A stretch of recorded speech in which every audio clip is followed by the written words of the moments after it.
Bonjour à tous. La pédocriminalité, un sujet très grave, très dur, qu'il faut aborder avec d'autant plus de rigueur. Pour en parler, Maïté Lone, que nous avons déjà rencontré lors d'un précédent reportage sur ces gens qui traquent les pédocriminels sur Internet. Elle vient de sortir un ouvrage, Culture pédocriminelle et prostitutionnelle. Elle sait de quoi elle parle. Porte-parole de l'association Innocence en danger Belgique, elle nous explique les tenants et aboutissants de ce phénomène à la fois ignoble et massif. Elle est là. C'est parti.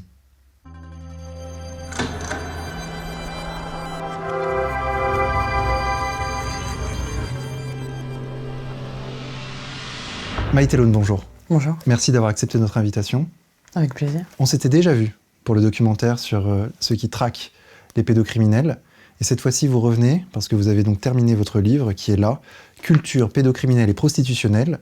Alors ma première question, c'est quoi la culture pédocriminelle et prostitutionnelle ? J'ai choisi le terme culture parce que pour moi, les agressions sexuelles sur enfants et la prostitution sont totalement indissociables et sont absolument partout autour de nous dans notre société. Et pour montrer à quel point c'était devenu finalement banalisé, j'ai voulu opter pour un terme assez fort qui souvent choque les gens quand je l'utilise. C'est-à-dire que la pédocriminalité, la prostitution et même au-delà le porno a imprégné la société à tel point que c'est devenu un phénomène culturel. C'est un peu ça que vous dites. Ok, et pour qu'on saisisse bien les proportions de ce phénomène, par exemple en France, bon, vous êtes porte-parole Belgique pour Enfance en danger. Innocence en danger. Innocence en danger.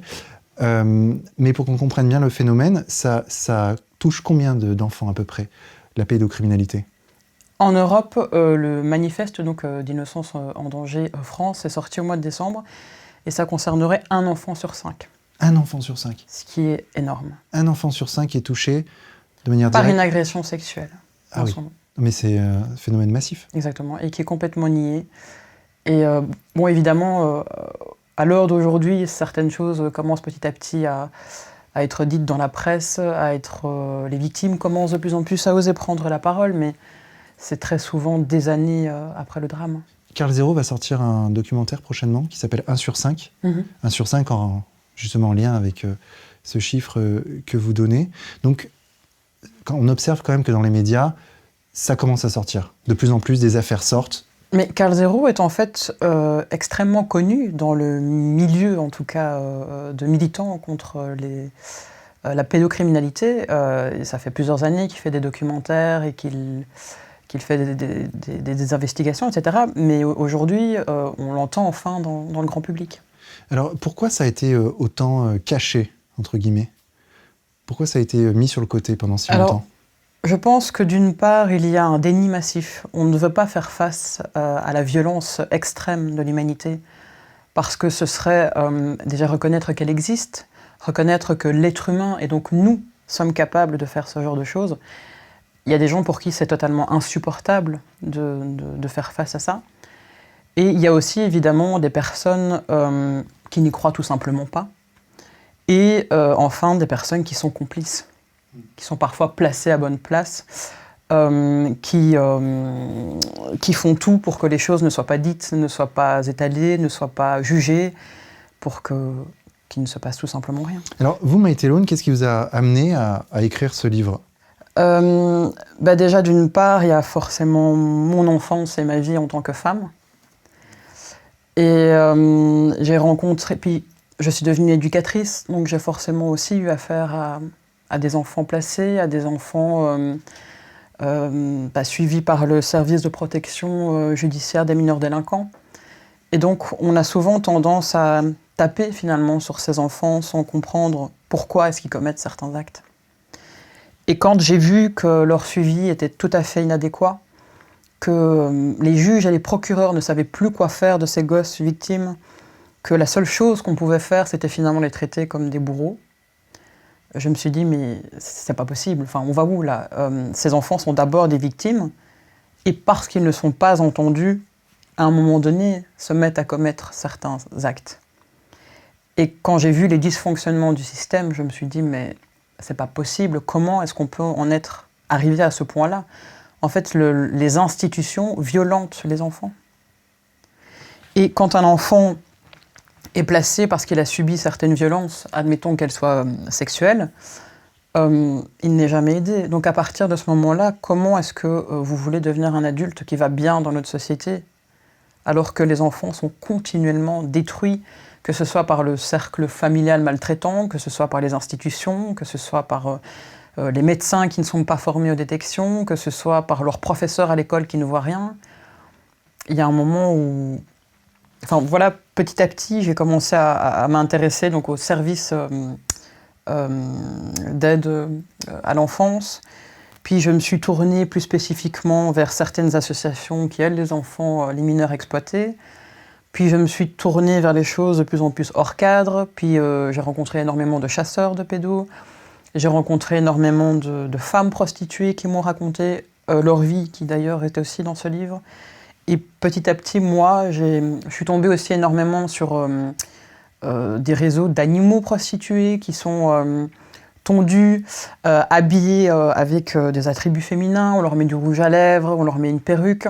Donc on fait en sorte que l'animal soit le plus féminisé, humanisé possible, que ce soit un chien, un chat, un chimpanzé. Et donc finalement, ce qu'on fait sur les femmes, on le reproduit sur les enfants, on le reproduit sur les animaux. Et donc finalement, j'ai vu que ces trois publics étaient totalement liés par les mêmes abus de pouvoir, par les mêmes violences, qu'elles soient physiques ou sexuelles. Et là, je me suis retrouvée face à un truc énorme, en fait. Et je pense qu'on est dans une société qui divise tellement les causes et les choses qu'on ne voit plus l'ensemble de ce qui se passe dans un système. Alors, c'est un sujet difficile. Hein. Oui. Mais en ce qui concerne les enfants,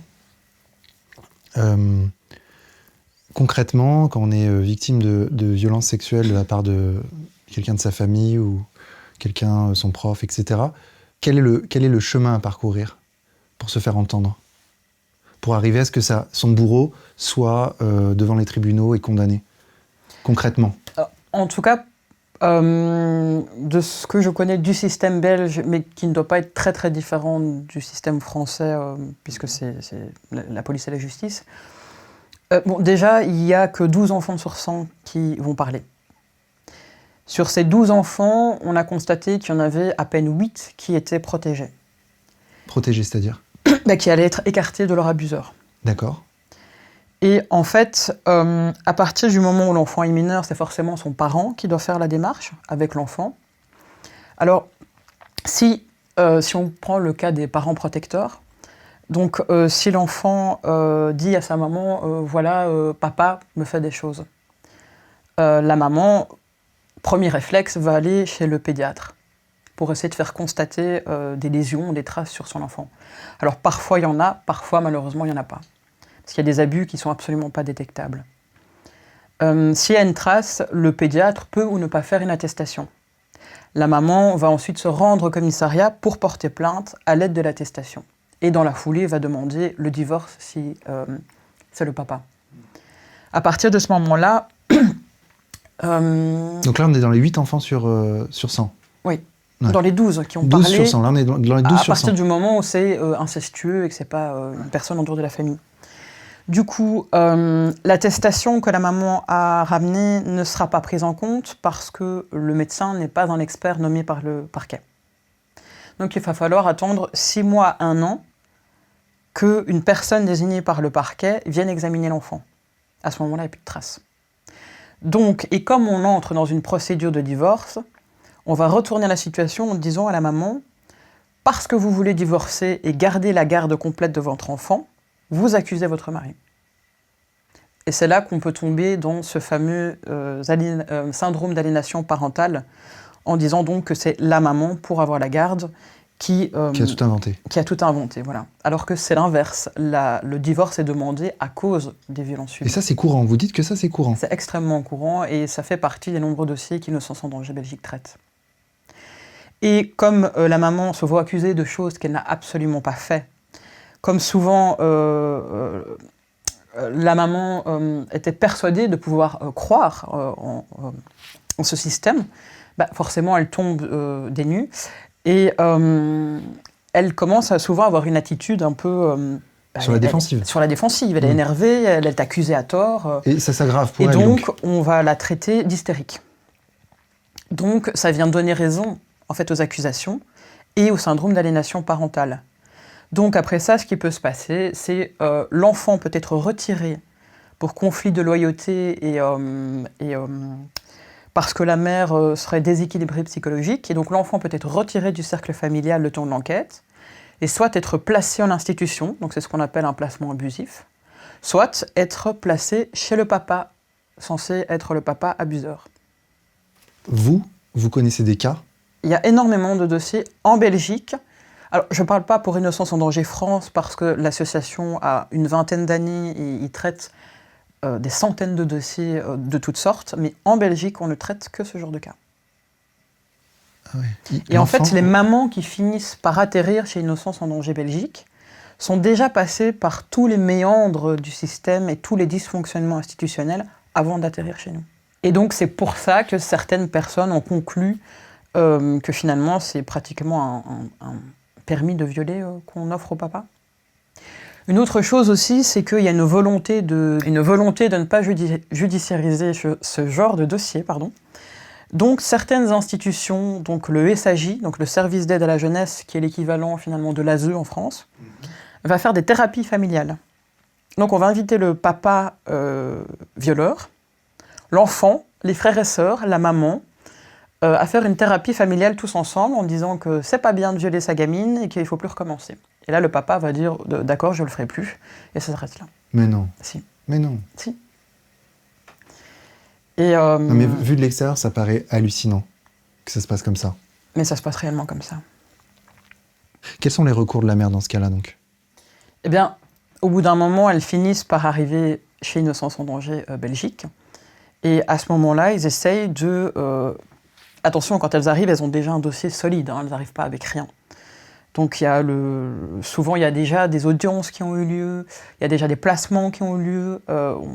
Elles arrivent vraiment avec des preuves de dysfonctionnement total. Et il faut savoir aussi que les différents services ne communiquent pas nécessairement bien entre eux. Donc il faut recréer le lien entre différentes structures, il faut recommencer tout un procès où il faut aller en appel. Il faut essayer de casser et de démontrer que le syndrome d'aliénation parentale, finalement, c'est un terme qui n'existe pas, qui n'est pas reconnu en médecine. Ça, il faut le savoir. C'est quelque chose qui a été implanté comme ça dans différents gros procès, notamment en France, comme l'affaire Doutreau et différentes grosses affaires, mais il n'a pas de poids en psychologie et en médecine. Donc, il ne devrait pas exister ça ne devrait pas être pris en compte par les juges. Voilà, ça ne devrait pas être pris en compte. Ce qu'on peut vous répondre, c'est que l'affabulation, ça existe et que... Enfin, c'est ce qu'on entend, c'est qu'on n'est pas à l'abri que l'enfant mente. Comment savoir? Il y a, effectivement, il y a eu un pourcentage très faible de parents qui auraient pu mentir à un moment donné, mais c'est tellement peu à côté de la réalité qu'on ne peut pas se fier à ça et on ne peut pas toujours partir du principe que la personne ment. Il y a des choses qui ne trompent pas. Par manque de moyens, malheureusement, en tout cas en Belgique, dans ce genre de dossier, il n'y a qu'un enfant sur 10 qui est expertisé. Les 9 autres vont être classés sans suite par manque de temps, par manque de formation, par manque de moyens. Il n'y a pas un canevas spécifique à suivre à chaque fois. C'est vraiment au petit bonheur la chance et puis... si un expert est libre à ce moment-là ou si on a les budgets, tant mieux. Mais à partir du moment où l'enfant est expertisé et qu'il remplit tous les points qui sont propres à ces analyses, et que même en apportant ces expertises au juge, ils n'en tiennent parfois même pas compte. C'est ça qui est hallucinant. Pour eux, ce n'est pas une preuve, c'est un apport de preuve ou un truc complémentaire au dossier, mais ça n'en est pas une en soi. Donc même si un enfant est expertisé, parfois les juges ne veulent vraiment rien entendre. Il y a une volonté d'omerta autour de cette thématique, vraiment. Et pourquoi? Je pense que déjà d'une part, il y a le fait que l'humanité donc, ne veut pas faire face à sa propre violence. Et il y a aussi le fait que... au final, ça ne fait que 30 ans qu'on a reconnu que les enfants avaient des droits spécifiques, qu'ils devaient être défendus, qu'ils devaient être protégés, qu'ils avaient des besoins particuliers pour leur survie. 30 ans, c'est rien. C'est même pas une génération. Donc il y a une mentalité plus ancienne finalement qui est encore là. Une inertie, ouais. Oui. Et donc les législations à l'heure actuelle sont en train de bouger, mais ce sont les mentalités pour l'instant qui causent problème surtout. On a vu quand même ces derniers temps des affaires éclatées, très médiatiques. D'ailleurs, la dernière en date, c'est Duhamel, donc un abus d'un enfant par son beau-père, considéré donc comme de l'inceste. Est-ce que vous voyez ça sous un regard positif, toutes ces affaires qui éclatent? Ou est-ce que c'est que l'arbre qui cache la forêt? Comment vous analysez la chose? Je vois ça de manière et positive et négative. Positive dans le sens où, enfin, les choses se disent.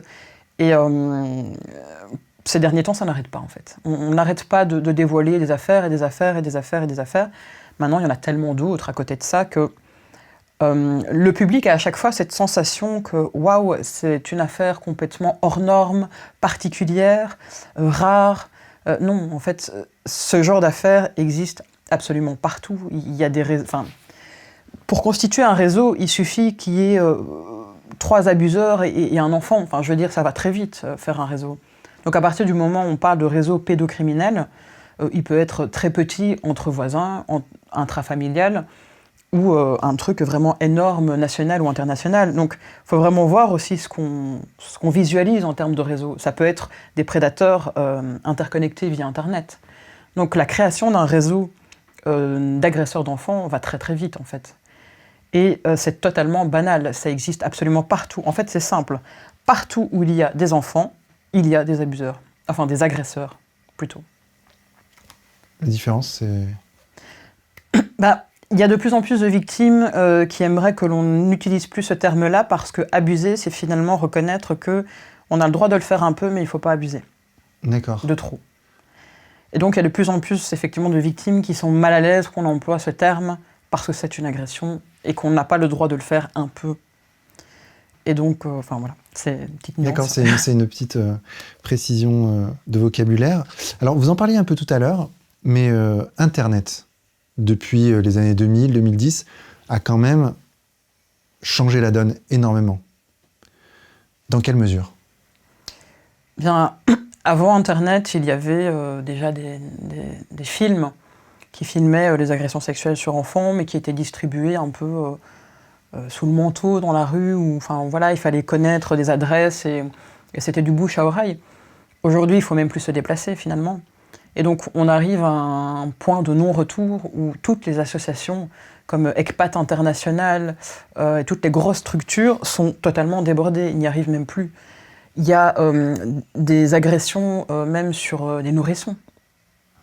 Ouais.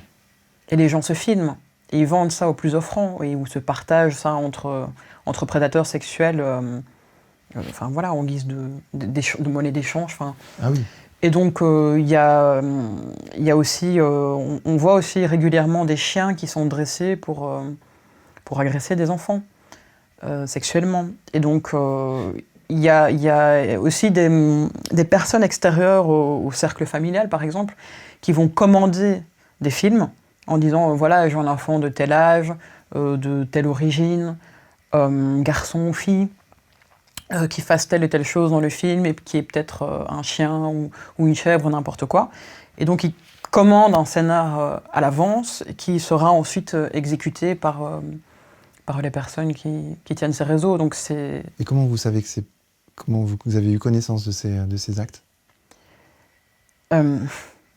Première chose, c'est que j'ai d'abord rencontré des victimes adultes. D'accord. Et malheureusement, j'ai eu affaire à certains dossiers qu'on m'a mis sous les yeux. Ok, donc Internet a vraiment fait exploser ces actes. Et donc aujourd'hui, on a des réseaux de prédateurs qui sont en lien continu et permanent à travers le monde entier. Et comme à l'heure d'aujourd'hui, ce sont plutôt les brigades antiterrorisme qui sont surfinancées, tout ce qui est sécurité sur Internet, par rapport en tout cas aux enfants, en France et en Belgique, on est nulle part. Je ne dis pas qu'il n'y a pas des équipes qui travaillent et qui essayent de faire ce qu'elles peuvent, mais elles sont vraiment sous-financées et elles font avec les moyens du bord. Mais tout le monde est dépassé. Parce que les gens oublient de se dire que on scinde souvent les dossiers en deux, c'est-à-dire qu'il y a les victimes qu'on voit sur Internet, et puis il y a les victimes qu'on imagine dans la vie, en chair et en os. Mais ce que les gens oublient de se dire, c'est que ce sont les mêmes. Donc l'enfant virtuel qu'on voit existe bel et bien dans la vraie vie. C'est un vrai enfant qui est quelque part dans le monde et qui souffre et qui est maltraité. Et donc les brigades doivent absolument cesser de créer des dossiers différents pour tous ces enfants. Ce sont les mêmes. C'est simplement que l'agression qui a été faite dans la vie réelle a été transmise dans le monde virtuel, mais tout est interconnecté et lié en permanence. Quel est l'impact sur un enfant, une agression sexuelle ? Il y a plusieurs conséquences à ça. Déjà, pour reprendre certaines choses que j'explique dans le livre, Il y a beaucoup d'exemples d'ailleurs dans votre livre, qui est passionnant à lire. Merci. Beaucoup d'histoires, pour le coup, vécues, quoi. C'est très, très, très touchant. Mais vous voyez que les personnes qui parlent ont en fait un certain âge, parce qu'avant, c'est trop difficile. Mais par exemple, il y a des enfants... en fait, un enfant est assez malléable. On sait lui faire ce qu'on veut à partir du moment où... donc il y a des prédateurs qui savent tout à fait qu'on peut faire un peu ce qu'on veut d'un enfant à partir du moment où on l'habitue à cette violence. Donc les agresseurs vont intentionnellement créer une dissociation chez l'enfant. Et par exemple, le fait d'être très violent avec un enfant et ensuite le lendemain lui passer la main sur la joue en lui disant « je t'aime », c'est une attitude qui va faire en sorte que l'enfant se dissocie, parce qu'il y a d'une part l'amour et d'une autre part la violence. Et donc pour être capable de supporter la violence et de passer de l'un à l'autre, il y a une scission qui se crée chez l'enfant pour qu'il puisse gérer d'un côté les violences subies et puis de l'autre côté la vie normale. Donc cet enfant sera capable d'aller à l'école, de jouer avec tous les autres enfants, de rire, de manger, de s'amuser, etc. en donnant l'air, en étant d'une apparence normale. Et quand il rentre à la maison, eh bien, sa dissociation va faire en sorte qu'il pourra à nouveau subir les violences et puis, hop, revenir dans son état d'enfant scolaire. Du coup, ces enfants sont très difficilement décelables. Et au plus l'enfant est jeune, au plus la dissociation sera violente et elle peut même se multiplier. Et donc, il y a... quand la violence est répétée sur le long terme, il y a des enfants qui finissent par développer ce qu'on appelle un TDI, donc un trouble dissociatif de l'identité. Et donc, en grandissant et à l'âge adulte, à un moment donné, ça pose problème parce que...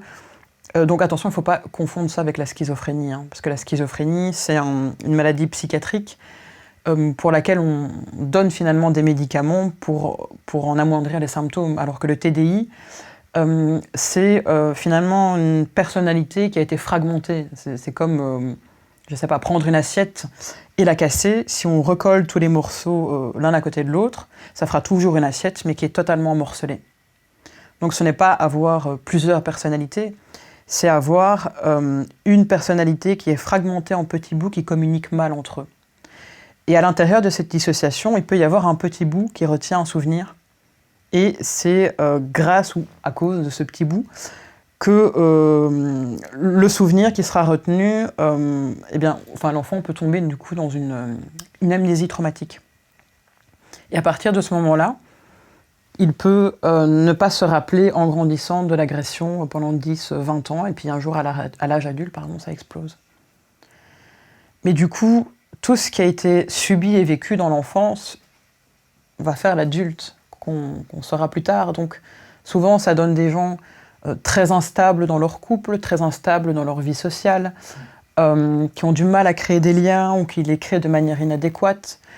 Ça fait aussi, parfois, quand on s'habitue trop à la violence, cette violence est reconnue et nommée par le mode de fonctionnement et le système de fonctionnement de la personne. Et donc, elle peut n'aller plus que vers ce qu'elle connaît, donc la violence. Donc, inconsciemment, l'enfant qui a grandi et qui devient femme ou homme, finalement, peut se tourner vers une violence autodestructrice ou au contraire vers une violence vers autrui. Et donc il y a tout un travail psychologique à faire pour ne pas tomber dans ce genre de comportement. Et aussi essayer de déconstruire cette banalité de la violence pour cesser d'être finalement attiré vers ce que la victime connaît, donc la violence. Et c'est très très difficile parce que quand un enfant a une enfance heureuse, ou en tout cas sans agression, et que cet enfant est agressé à l'âge adulte, cette personne pourra beaucoup mieux se restaurer après cette agression parce qu'elle aura eu des bases très solides pour pouvoir avancer. Donc elle va développer des troubles de stress post-traumatique, mais qui vont peut-être durer 6 mois, 1 an. Et puis après, ça devient une expérience douloureuse, et petit à petit, avec les années, voilà, le souvenir n'est plus le même. Mais quand ce sont les bases même de l'enfance qui ont été violées, en fait, c'est très très difficile après de vivre, tout simplement. Et est-ce qu'un enfant violé est un adulte violeur? Non. Pas forcément? Non.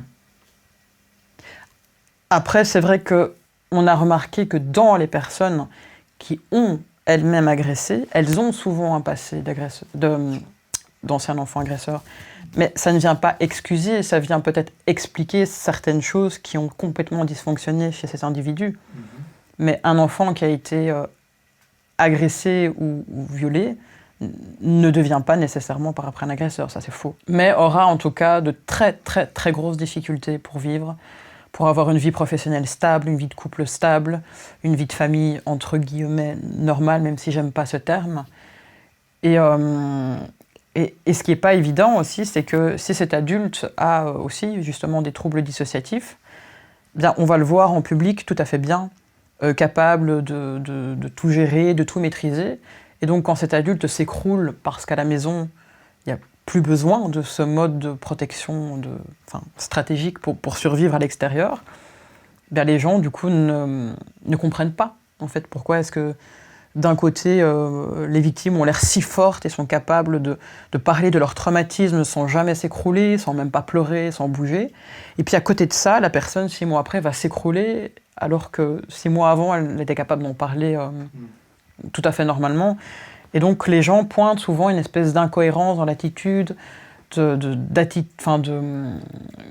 discours qui parfois peuvent être un peu changeants, parce qu'il y a des oublis, parce qu'il y a des... ça devient parfois presque un handicap social, en fait. Vraiment. Et ce sont des gens qui doivent passer d'un mode de survie à un mode de vie.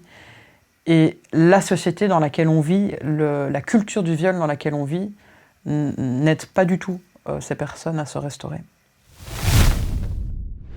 Vous aimez cet entretien? Sachez que mes questions ne me sont dictées par personne. Nous sommes 100% indépendants. Comment c'est possible?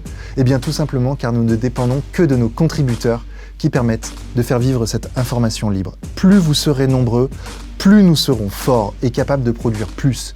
Alors n'hésitez pas, cliquez sur le lien qui apparaît en haut de l'écran ou en fin de vidéo. Je compte sur chacun de vous.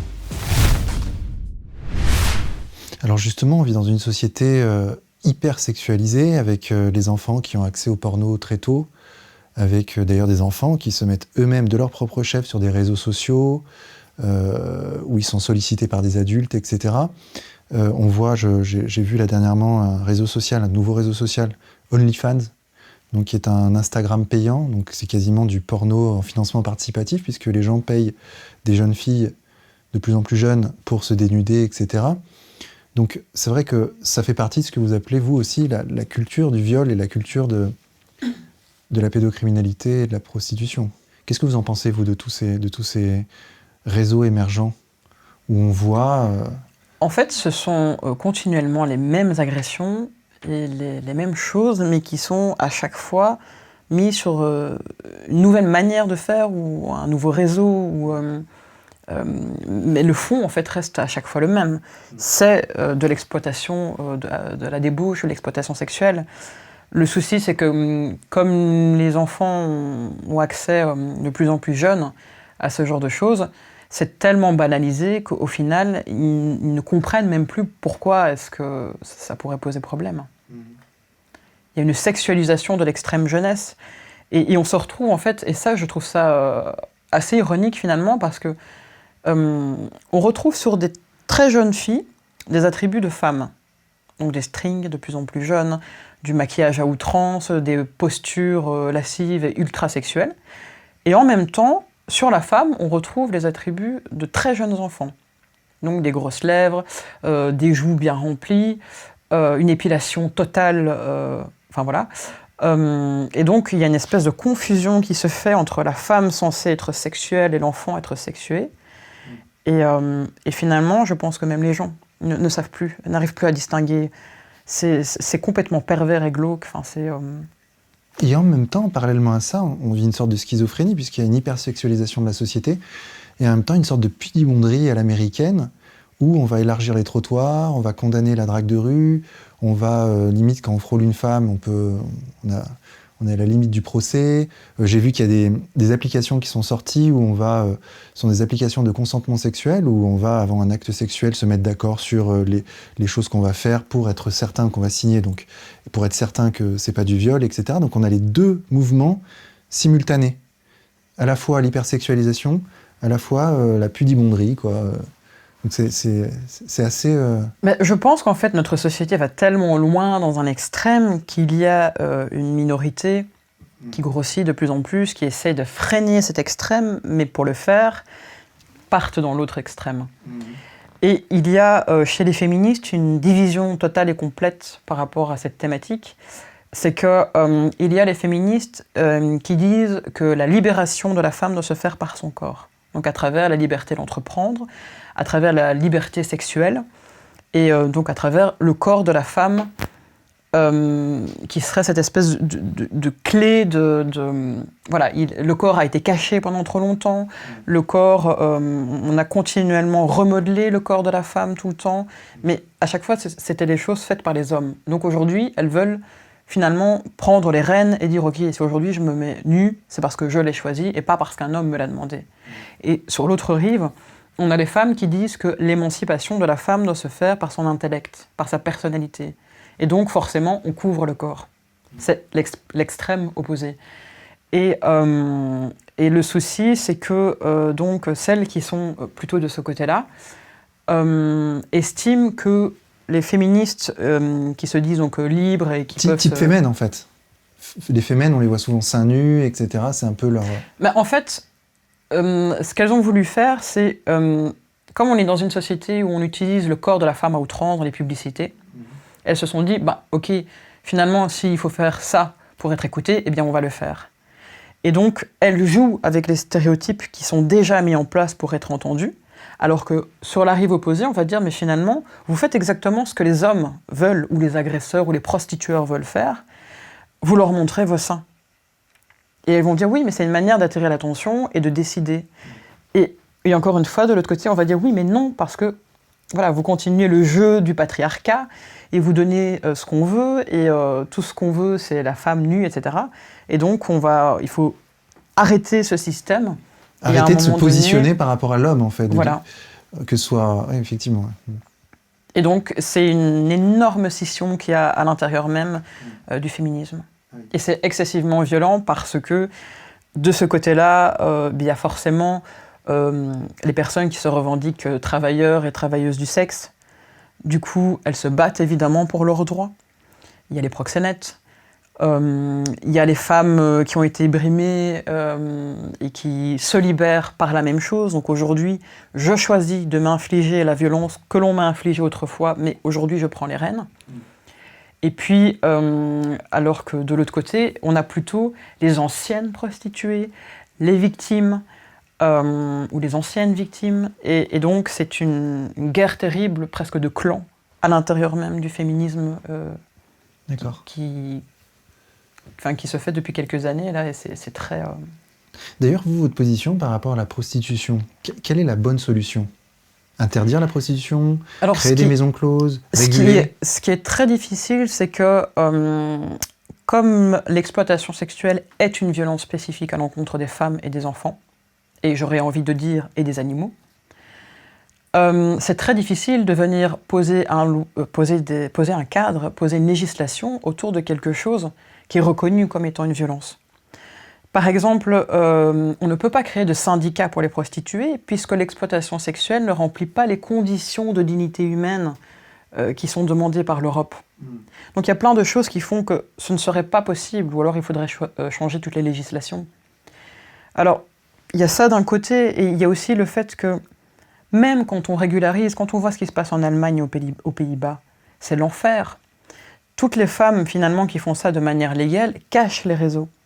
Donc les réseaux sont planqués dans ces femmes, et ils n'arrivent plus à endiguer le phénomène. Ça dépasse de partout, c'est déplorable et lamentable ce qui se passe dans ces pays. Et à côté de ça, il y a l'interdiction formelle qui met des femmes dans une situation très difficile. Interdire sans remodeler le système d'aide sociale, ça ne va pas. On ne peut pas juste interdire. Moi, personnellement, je suis pour l'abolition de l'exploitation sexuelle parce que c'est une violence qu'on autorise. À partir du moment où un client prostitueur met de l'argent pour acheter une femme ou un enfant, bon déjà l'enfant, c'est voilà, une femme, il se construit, il se confectionne une barrière protectrice qui lui donne tous les droits. Si on subtilise l'argent, le client prostitueur n'aurait plus du tout la même attitude avec la prostituée. Et donc la croyance populaire qui dit que c'est pour qu'il y ait moins de viols, c'est faux. Un violeur ne paye pas, il prend et il part. Les violeurs violent autant les prostituées que les femmes dans la rue, que voilà. Le client prostitueur, c'est vraiment, c'est l'argent, voilà. Donc il achète un objet, il en fait ce qu'il veut de cet objet. Et à partir du moment où on légalise cette violence, pour moi, il y a quelque chose qui a été loupé dans notre société. Le problème, c'est que interdire, ça veut dire que toutes ces femmes seront dans la rue, elles n'ont rien d'autre. Donc il faut créer des parcours de sortie. Donc il faut qu'elles aient l'équivalent du CPS, je crois en France, c'est le RSA, c'est ça ? Oui. Il faut qu'elles aient des aides, il faut les sortir de cet enfer, et il faut aussi qu'elles aient le choix. Et donc, je pense que certaines positions à 100% sont impossibles seules. Il faut revoir l'ensemble de la société pour qu'on puisse appliquer certaines choses. Mais juste interdire ou juste autoriser, c'est pas possible. Démanteler les réseaux de prostitution, dont vous parlez d'ailleurs dans votre livre. Oui. Les différents réseaux de prostitution. Surtout que finalement, les victimes de réseaux sont largement majoritaires par rapport aux prostituées qui disent choisir d'elles-mêmes cette voie. Et puis, il y a énormément de prostituées aussi qui ont, par exemple, été abusées dans l'enfance et qui, parce qu'elles sont dissociées et ne s'en rendent pas compte, ou parce que, tout simplement, elles reprennent le pouvoir sur l'agression qu'elles ont subie, se dirigent d'elles-mêmes vers une prostitution qu'elles ont dit avoir choisie. Alors, effectivement, elles l'ont choisie, mais ça cache. Qu'est-ce que ça cache ? Elles ont été formatées à ça, et donc c'est venir légaliser une autodestruction. Enfin, moi j'ai un peu du mal avec ça en tout cas, avec ce genre de discours, et du coup, légaliser ça non. Maintenant, on ne peut pas laisser ces femmes crever à la rue, ça c'est pas possible. Maïté Lone, on va passer aux questions des contributeurs. Si vous êtes d'accord, je peux vous les poser. Bien sûr.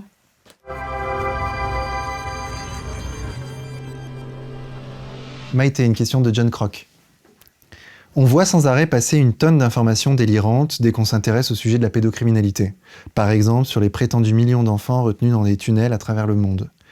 Comment expliquez-vous que ce sujet soit victime à ce point de désinformation massive ?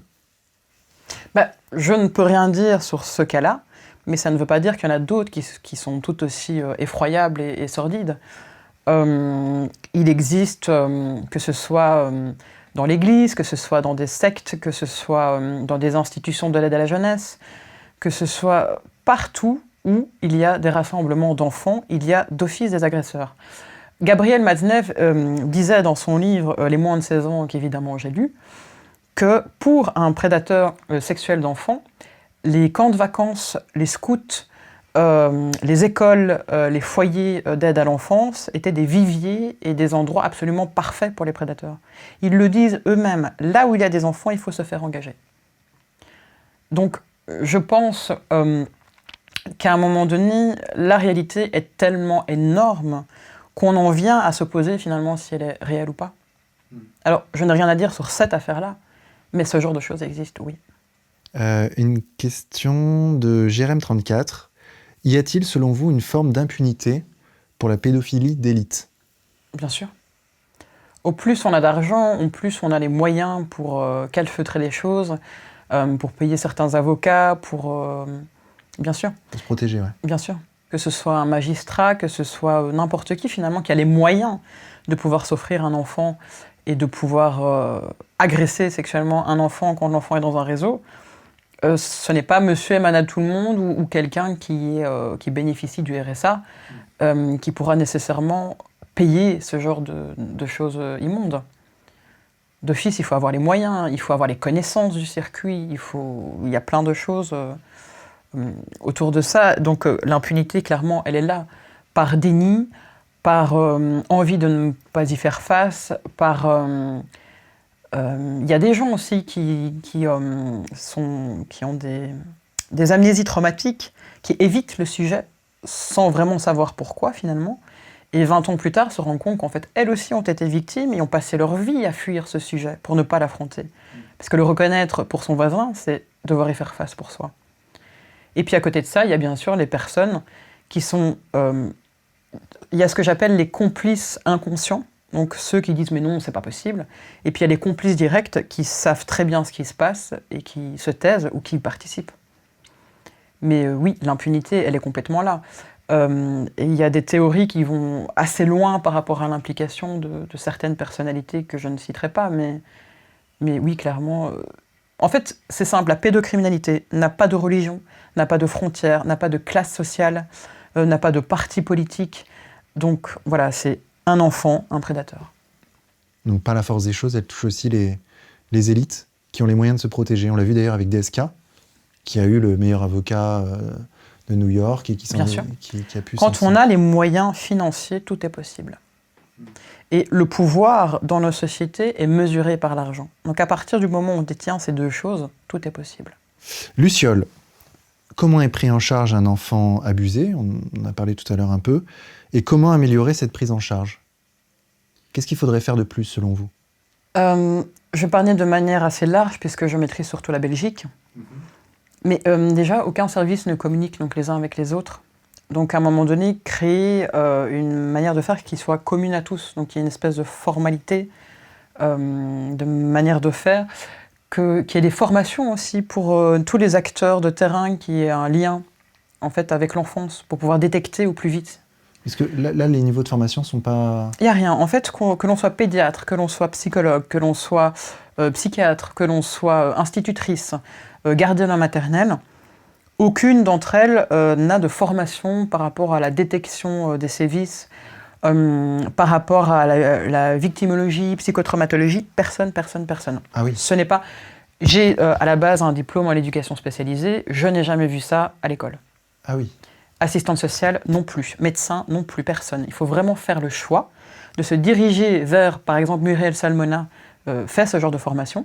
Il faut faire le choix de soi-même s'y intéresser et se diriger vers cette formation. Mais ce n'est pas inclus dans leur cursus scolaire. D'accord. Donc déjà, la formation est capitale et très importante parce que, comme je le disais tout à l'heure, si un enfant est totalement dissocié, on ne peut pas repérer ce qu'il vit. Par contre, il y a des petits éléments à côté que l'on peut voir, auxquels on ne ferait peut-être pas attention, comme le rapport à la nourriture, des petites remarques, des petites attitudes, et ce genre de choses, à côté desquelles on passe systématiquement par manque de formation. Il y a un manque de temps, il y a un manque de moyens aussi qui est énorme. Comme je le disais, un enfant sur 10 qui est expertisé, ça ne va pas, il faut tous les expertiser. Déjà croire la parole d'un enfant. On part systématiquement du principe qu'un enfant ne dit pas la vérité. L'enfant est un objet qui appartient à l'adulte tout-puissant.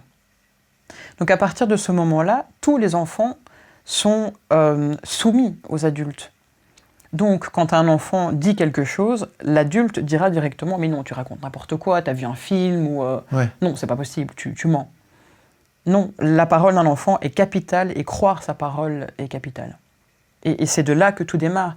Dans les années 90, si on avait écouté les premières victimes d'Epstein, on n'en serait pas là aujourd'hui, 20 ans plus tard. Une question de Marie Leclerc. Quels sont aujourd'hui les moyens mis à la disposition des enseignants et personnels travaillant avec un jeune public pour aider les enfants en détresse?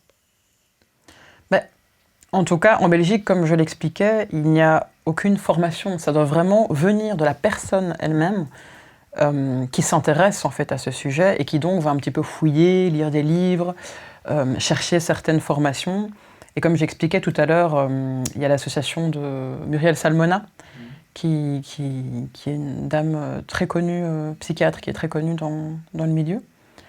Mais en tout cas, en dehors de ça, en Belgique, on commence à essayer de fabriquer quelques outils de prévention et à essayer de forcer les portes des institutions pour essayer de faire des formations, mais c'est très, très, très difficile. Vraiment. Donc peut-être qu'il y a des choses que je ne connais pas en France. Je ne peux pas me prononcer pour la France, mais en tout cas, chez nous... Et les gens qui regardent aujourd'hui cette vidéo, qu'est-ce qu'ils peuvent faire pour vous aider dans votre combat? On a vu déjà qu'ils peuvent rejoindre les teams... La team Moore et la team Eunomie. Après, c'est pas donné à tout le monde parce que psychologiquement, ça abîme très très fort parce que les gens sont quand même confrontés en permanence à des sexes d'hommes et des demandes horribles. Enfin voilà, ça allait jusqu'à la... Enfin bref, des choses horribles. Moi personnellement, je suis plus capable d'ouvrir mon frigo et de regarder certains de mes légumes comme avant, tellement je... Enfin, oui. voilà, oui, d'accord. Voilà. Donc, il faut être capable aussi psychologiquement de tenir ce genre de choses, parce qu'il n'y a pas de formation, il n'y a pas de psychologue qui peut rattraper le coup après. Après, commencer à en parler, parce que n'importe qui, autour de soi, connaît au minimum une victime. Alors, qu'elle ait parlé, qu'elle n'ait pas encore parlé, ça, on ne peut pas le savoir, mais à partir du moment où c'est un enfant sur 5, tout le monde dans son entourage a des victimes. Et à un moment donné, il faut arrêter de parler, arrêter de se demander si c'est vrai, si c'est pas vrai, et arrêter finalement de polémiquer en dehors des personnes concernées. À un moment donné, il faut leur laisser la place, leur demander ce qu'elles ont vécu, leur demander où elles en sont aujourd'hui, et surtout, elles ont besoin de restauration, elles ont besoin de guérir. Il y a des gens qui sont tellement atteints psychologiquement par les violences qu'elles ont subies que ça se transforme en véritable maladie.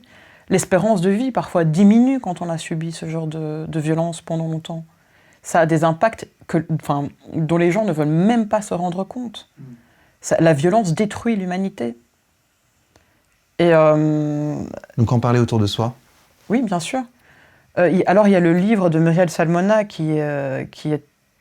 Enfin, moi, personnellement, j'ai commencé ma lutte en le lisant. D'accord. Donc, c'est le livre noir des violences sexuelles. D'accord. Qui est un livre magnifique dans lequel il y a tout ce qu'on veut en termes de statistiques, en termes de formation, en termes d'explications, qu'elles soient psychologiques, biologiques, enfin, ce sont de vraies recherches.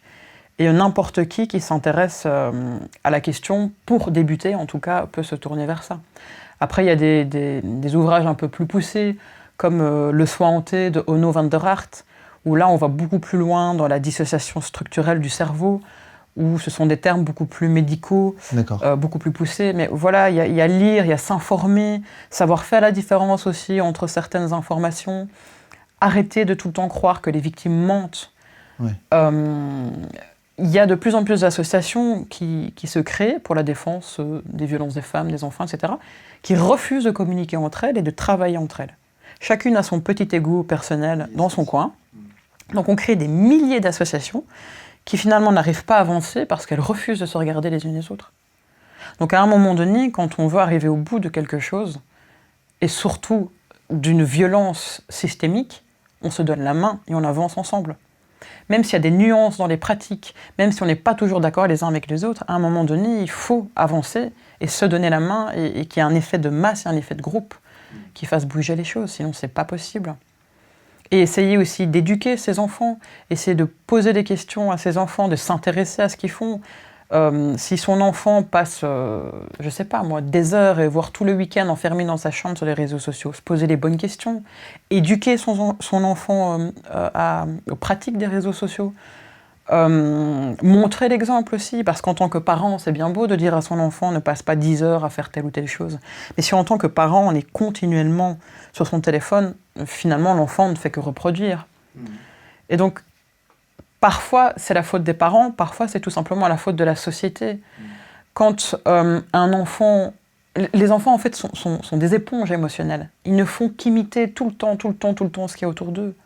que ce soit la violence, que ce soit... je veux dire, quand un enfant de 6 ans tient des propos racistes à l'école, c'est du mimétisme, il n'a pas conscience de ce qu'il dit réellement. Donc ils ne font que nous imiter, il suffit de les regarder pour nous voir. Donc on ne peut pas continuellement leur tomber dessus alors que tout vient des adultes. Ce sont les adultes qui doivent se remettre en question et pas les enfants. Et ce sont que des effets miroirs. Et donc déjà, en fait, presque tout est à refaire en termes d'éducation et de croyances populaires dans la société. Et ça va être un travail très très très très lourd.